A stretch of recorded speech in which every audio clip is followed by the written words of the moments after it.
हिंदी में यूपीएससी की तैयारी से संबंधित प्रोग्राम्स को देखने के लिए सब्सक्राइब करें स्टडी IQIAS हिंदी।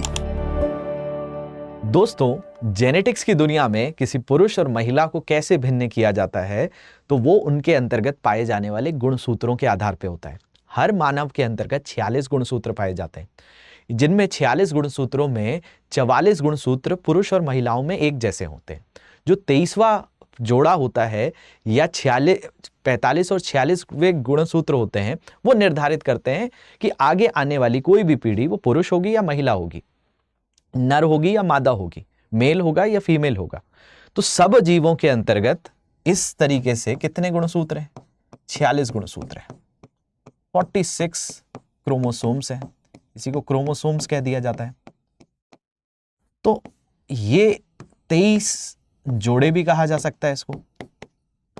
तो सभी व्यक्ति में ये 23 पेयर्स होते हैं, और मैंने कहा आपको इसमें 22 जोड़े तो एक जैसे होते हैं, चाहे पुरुषों में हो चाहे महिलाओं में हो।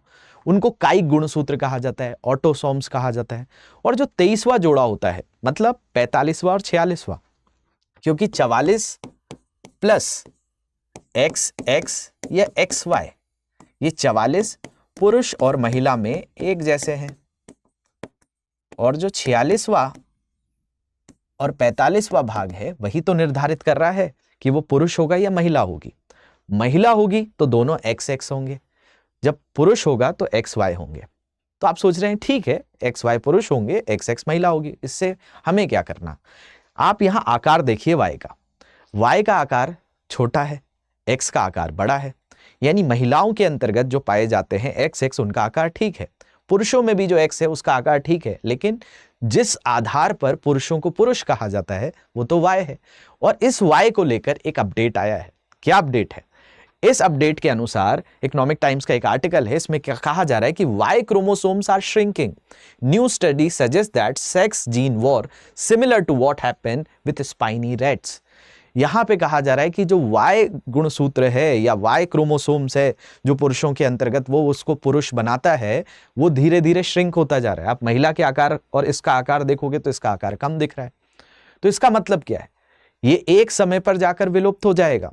तो क्या ये दुनिया बिना मर्दों की बचेगी, बिना पुरुषों की बचेगी? तो आप सोचेंगे फिर तो प्रकृति आगे बढ़ ही नहीं पाएगी, प्रकृति आगे बढ़ ही नहीं सकती। लेकिन ऐसा कई जीवों के साथ हुआ है। यहां स्पाइनी रैट्स का एग्जाम्पल दिया गया है। क्या पुरुषों के बिना यह प्रकृति आगे नहीं बढ़ सकती?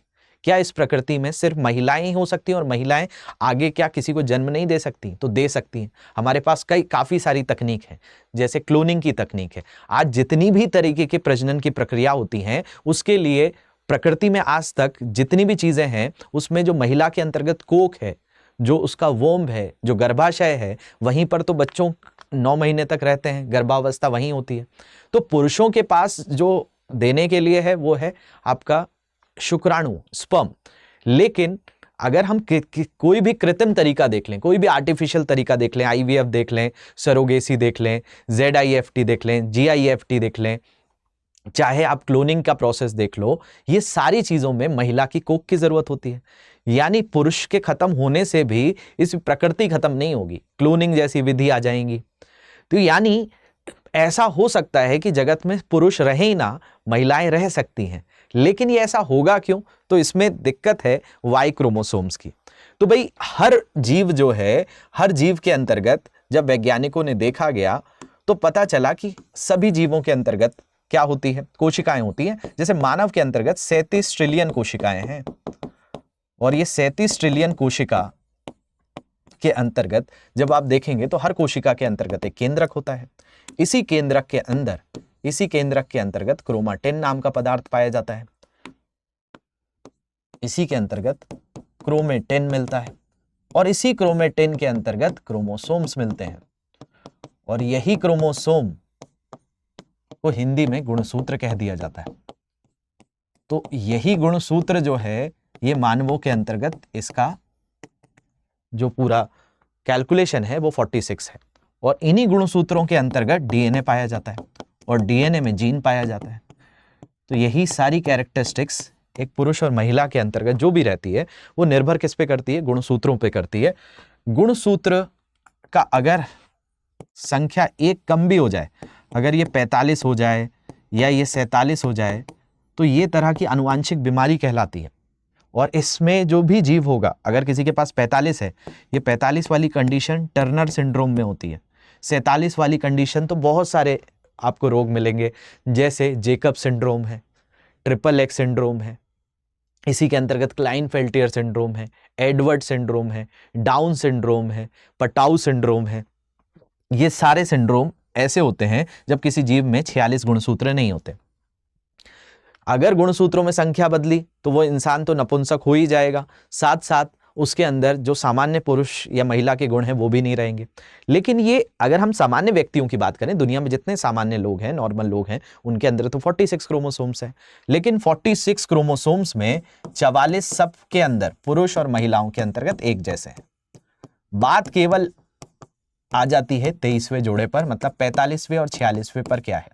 उसमें भी 45वें पर पुरुषों में एक्स होता है और वाई होता है, और महिला में तो दोनों पर एक्स होता है। तो बात केवल 46वें गुणसूत्र की है। अगर ये 46वें गुणसूत्र में अगर वाई बचेगा ही नहीं, जो पुरुष को पुरुष बना रहा है, मतलब इस दुनिया से पुरुष खत्म हो जाएंगे, और स्टडी यही कह रही है। तो अगर बिना पुरुषों के ये जगत रहेगा तो भी प्रकृति खत्म नहीं होगी, लेकिन कुछ चीजें बदलाव हो जाएंगी।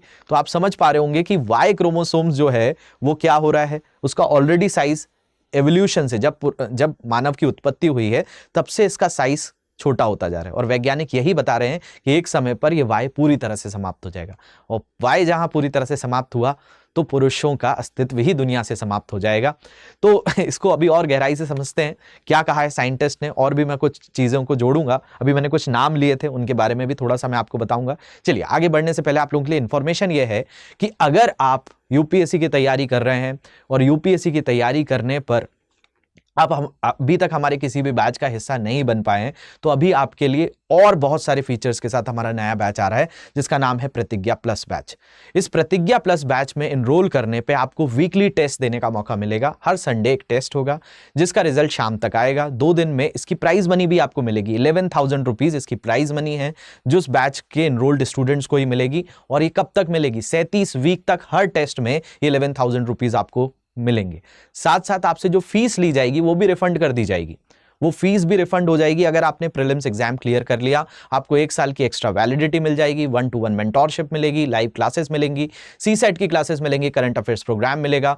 इसके अलावा आपको इसी में success in prelims program, success in mains program, selection box आपके घर पर डिलीवर होगा जिसमें 18 बुक्स का सेट होगा, मैप्स होंगे, स्टेशनरी आइटम्स होंगे, सारी चीजें आपको इस बैच के तहत मिलेंगी। अभी ग्रेट लर्निंग डेज सेल में मनीष लाइव कोड यूज करके आप इसको मिनिमम प्राइस में एनरोल कर सकते हैं। इसकी फीस 23,999 है। 31 अगस्त तक इस बैच में एनरोल कर सकते हैं। इस बैच में जो मैं टॉपिक आपको पढ़ा रहा हूं ये बायोटेक्नोलॉजी का टॉपिक है, जैव प्रौद्योगिकी का टॉपिक है। ये मैं साइंस एंड टेक्नोलॉजी में पढ़ाता हूं, तो आप इस बैच के साथ जुड़कर मेरे साथ साइंस एंड टेक को भी कवर कर सकते हैं। चलिए, कहीं कोई दिक्कत आती है, ये मेरी इंस्टाग्राम आईडी है, यहां पर आप कांटेक्ट कर लेंगे, या फिर ये मेरा टेलीग्राम ग्रुप है, इसको भी ज्वाइन कर लेंगे। तो देखिए, जिस विषय पर हम बात कर रहे हैं, वाई क्रोमोसोम्स, ये जो वाई क्रोमोसोम है, वाई गुणसूत्र है, यही तो पुरुषों को पुरुष बना रहा है। और अध्ययन के अनुसार अगर मैं स्टडी को खोलकर बताऊं तो a look at evolutionary changes, एक प्रोफेसर हैं जिनका नाम है जेनी ग्रेव्स, जेनेटिक्स में ये महारत हासिल है इनको, एक्सपर्ट हैं जेनेटिक्स के। इन्होंने एक्सप्लेन किया है कि Y chromosome size reduction is not a new phenomena. जो वाई के अंतर्गत आकार जो छोटा होता जा रहा है वो कोई एक नई गतिविधि नहीं है। ये जब से इस मानव की उत्पत्ति हुई है तभी से वाई क्रोमोसोम्स सिकुड़ता जा रहा है। She points out that in the platypus, the XY chromosomes pair appears as ordinary chromosomes with equal members. This suggests that mammal X and Y were an ordinary pair of chromosomes not that long ago. Graves noted over the course of 166 million years ago, the Y chromosomes has lost between 955 active genes, a rate that could lead to a complete disappearance of Y chromosomes in approximately 11 million years. यहां पे बताया जा रहा है कि 166 million साल पहले, million का मतलब 10 लाख साल होता है, इसमें एक जीव था जो कि रैट था, एक चूहा था, उसके अंदर से वाई क्रोमोसोम्स खत्म हो गया, और वाई क्रोमोसोम्स खत्म होने के कारण उनकी पूरी प्रजाति ही समाप्त हो गई। अब आप कहेंगे कि सर उसकी प्रजाति समाप्त हो गई तो मानवों की भी प्रजाति समाप्त हो जाएगी, क्योंकि भाई प्रजनन ही वही प्रक्रिया है जिसके जरिए क्या होता है, जैसे मानवों में जो प्रजनन है उसमें शुक्राणु और अंडाणु मिलकर इनका क्या होता है, निषेचन होता है, फिर अगली जीव की उत्पत्ति होती है। लेकिन आप सोचिए जो चूहा है उस चूहे को थोड़ी कोई प्रोसेस आती है। जैसे हमारे पास आज की डेट में कृत्रिम तरीके हैं, हम क्लोन बना सकते हैं, क्लोनिंग कर सकते हैं, हम IVF तकनीक का इस्तेमाल करके नई पीढ़ी को बना लेते हैं जिसमें हमें शुक्राणु की जरूरत होती है। इसके अलावा हमारे पास सरोगेसी जैसे मेथड्स हैं। बहुत सारे ऐसे कृत्रिम तरीके हैं जो लेबोरेटरीज में हम क्या कर सकते हैं, नए जीव को बना सकते हैं। तो चूहे तो विलुप्त हो गए, मानव में पुरुष भी विलुप्त हो सकते हैं। अब जैसे यहां पर ये जो थ्योरी है कि Y क्रोमोसोम जो है, Y गुणसूत्र सिकुड़ता जा रहा है, ये कोई नई चीज नहीं है, कई जीवों में देखा गया, उनका समाप्त भी हो गया और उनकी प्रजाति भी समाप्त हो गई, क्योंकि प्रजनन करने के लिए किसी ना किसी जीव की आवश्यकता है, भाई पुरुष और महिला की आवश्यकता है। लेकिन इस केस में हम ये कह सकते हैं कि हम जितना हमने बायोटेक्नोलॉजी को डेवलप कर लिया है उस आधार पर मानव के अंतर्गत महिलाएं इस पृथ्वी पर रह जाएंगी अगर Y क्रोमोसोम्स पूरी तरह से समाप्त हो गया, क्योंकि Y क्रोमोसोम्स ही पुरुष को इंडिकेट कर रहा है। लेकिन ये 1-2 दिन की प्रोसेस नहीं है, ये धीरे धीरे ये साइज छोटा होता जाएगा और ये हो ही रहा है। इसमें एक और चीज अगर हम बात करें, the fading Y chromosomes, the Y chromosomes responsible for triggering male development, मतलब जो मेल का क्रोमोसोम है, जो मेल के अंतर्गत हार्मोन से, जैसे टेस्टोस्टेरोन हार्मोन जो हमारी बॉडी में होता है, इसके अलावा जो पुरुषों के अंतर्गत कैरेक्टरिस्टिक्स देखने मिलती है, विशेषताएं जो देखने मिलती हैं जो महिलाओं से अलग हैं, वो किसके कारण है, वो इसी गुणसूत्र के कारण है, Y गुणसूत्र के कारण है। और Y गुणसूत्र का अगर आकार कम हो रहा है तो सीधे तौर पर समाप्ति होगी। This decline has sparked discussion in the scientific community about the future of human sex determination. A research paper publish in the proceeding of national academy of science highlight that spiny rats have already developed a new male determining gene which could indicate a potential evolutionary path for humans. अब यहां पर 2 तरह की बात रखी गई है। अगर Y गुणसूत्र समाप्त हो जाएगा, अगर Y गुणसूत्र समाप्त हो जाएगा तो या तो एक है कि भाई पुरुष पूरी तरह से समाप्त हो जाए, या दूसरा यह भी हो सकता है कि Y के समाप्त होने से पुरुषों के अंतर्गत कोई नया जीन उत्पन्न हो जाए जो उनके पुरुषत्व को, उनकी पेट्रियार्की को, मतलब उनके अंतर्गत जो जैसे टेस्टोस्टेरोन है उसको ट्रिगर करने के लिए कोई नई जीन, कोई नया गुणसूत्र जगह ले ले। लेकिन जिस तरीके से Y का आकार श्रिंक हो रहा है कई सालों से, इसकी संभावना है कि आगे चलकर ये दोनों परिस्थितियां हो सकती हैं। तो अगर ये दोनों परिस्थितियां हो सकती हैं तो ये पृथ्वी कैसी होगी, मुझे कमेंट में आप जरूर लिखकर बताइएगा। अगर इस पृथ्वी पर पुरुष नहीं रहते हैं तो क्या क्या ऐसी चीजें हो सकती हैं, ये पृथ्वी ज्यादा रहने योग्य हो जाएगी या ये रहने योग्य नहीं रहेगी, आपका इस पर क्या मत है मुझे कमेंट में जरूर बताइएगा। बाकी बायोटेक्नोलॉजी को पढ़ने के लिए आप मेरे साथ पेड बैचेस में जुड़ सकते हैं। प्रतिज्ञा प्लस बैचेस में वीकली टेस्ट मिल रहे हैं, 11,000 की प्राइज मनी है, इसमें एनरोल करके आप उसको अवेल कर सकते हैं। प्रीलिम्स एग्जाम क्लियर करने पर आपकी फी भी रिफंड कर दी जाएगी। तो जल्दी से आइए हमारे बैच को एनरोल कर लीजिए। मनीष लाइव मेरा कोड है, 23,999 इसकी फीस है, 31 अगस्त तक इसमें एडमिशन ले सकते हैं। अधिक जानकारी के लिए ये मेरी इंस्टाग्राम ID है मनीष श्रीवास्तव GS, इस पर जुड़ सकते हैं, और M27 श्रीवास्तव ये टेलीग्राम ID है। चलिए मिलते हैं आपसे बैचेस में। Thank you very much for watching this, have a great day. Hindi में UPSC की तैयारी से संबंधित प्रोग्राम्स को देखने के लिए सब्सक्राइब करें स्टडी IQ IAS हिंदी।